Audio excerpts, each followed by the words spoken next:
یہ اتنا ہی کھلتا ہے، سینہ بسینہ ایک اور جو روحانی علم ہے وہ بھی ملتا ہے۔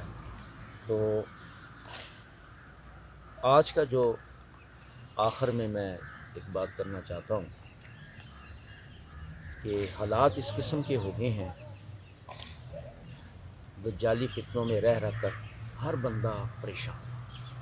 کسی کو انگزائٹی ہے، کسی کو سٹریس ہے، کسی کو ڈپریشن ہے، کوئی کس قسم کی محرومی کا شکار ہے۔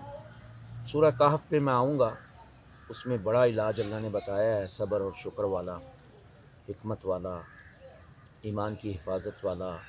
وہ میں کل انشاءاللہ ولاگ میں دوں گا۔ تو ہر انسان کو ایک کندھا درکار ہے آج کل، خواہ وہ میل ہے خواہ وہ فیمیل ہے۔ کس کے لیے؟ اپنی انگزائٹی کو ریموو کرنے کے لیے لوگ ٹیبلٹ کا سہارا لیتے ہیں، کیمو تھراپی پہ چلے جاتے ہیں، کیمیکلز پہ چلے جاتے ہیں، نشہ آور چیزوں میں چلے جاتے ہیں۔ دیکھیں، ہر انسان کے ساتھ کوئی نہ کوئی جڑا ہوا ہے دنیا میں۔ اللہ تو ہیں ہی ہیں، نبی پاک صلی اللہ علیہ وسلم تو ہیں ہی ہیں، لیکن فزیکلی جن کے تو رابطے ہیں، ضابطے ہیں اللہ کے ساتھ، نبی پاک صلی اللہ علیہ وسلم کے ساتھ، قرآن کے ساتھ، ان کو تو کسی کی ضرورت نہیں۔ لیکن انسان کمزور ہے، تو خلق الانسان ضعیفا، تو ہماری یہ کمزوری ہے کہ اپنے ارد گرد ایک ایسے انسان کو، ایک ایسے ساتھی کو ڈھونڈے، بیوی کی شکل میں، بیٹی کی شکل میں، بھائی کی شکل میں، بہن کی شکل میں، ماں کی شکل میں، کسی بھی شکل میں، جو آپ کے ساتھ مخلص ہو۔ ہر انسان کو ایک کندھا درکار ہے رونے کے لیے، انگزائٹی، ڈپریشن، یہ اس سے دور رہنے کے لیے۔ دیکھیں، اپنے آپ کو نکارا نہ سمجھیں۔ اللہ نے دونوں جہان انسان کے اندر رکھ دیے ہیں، چاہے وہ اندر سے خوشی کو نکال لے، چاہے وہ غم کو نکال لے، چاہے وہ پریشانی کو نکال لے، چاہے وہ اپنی سرور اور مستی کو نکال لے۔ ہر چیز اللہ نے دے کر ہمیں بھیجا ہے، چاہے وہ اپنے اندر سے صحت کو نکال لے، چاہے وہ اندر سے اپنے بیماری کو نکال لے۔ تو کندھے پر سر رکھ کر رونے کے لیے ہر ایک کو ایک کندھا درکار ہے۔ کندھے پر سر رکھ کر رونے کے لیے ہر ایک کو کندھا درکار ہے۔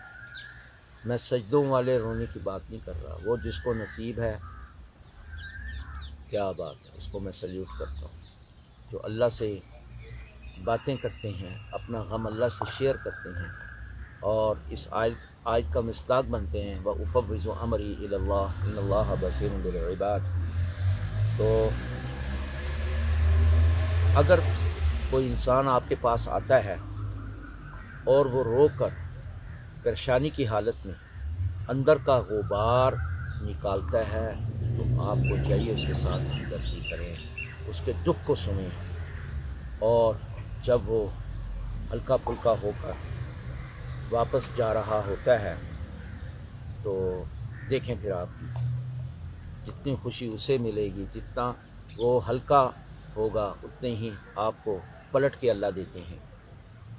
ایک صدقہ ہے، اس کو آج کے دور میں ایک ضرورت ہے کہ آپ کے پاس ایک روتا ہوا آتا ہے اور ہنستا ہوا چلا جائے، تو شاید یہ ہماری بخشش کا ذریعہ بن جائے۔ یہ میرا پیغام ہے، دکھی انسانوں کی بات کو سنیں، جان سے، مال سے، کسی بھی طریقے سے، مسکراہٹ سے اس کے غم کو سن کر، یعنی اس کی اگر آپ تکلیف کو دور کر دیتے ہیں کسی بھی حالت میں، جو توفیق اللہ نے آپ کو اس وقت دے رکھی ہے، تو یہ بہت بڑا صدقہ ہے آج کل کے دور میں، پریشان دور میں۔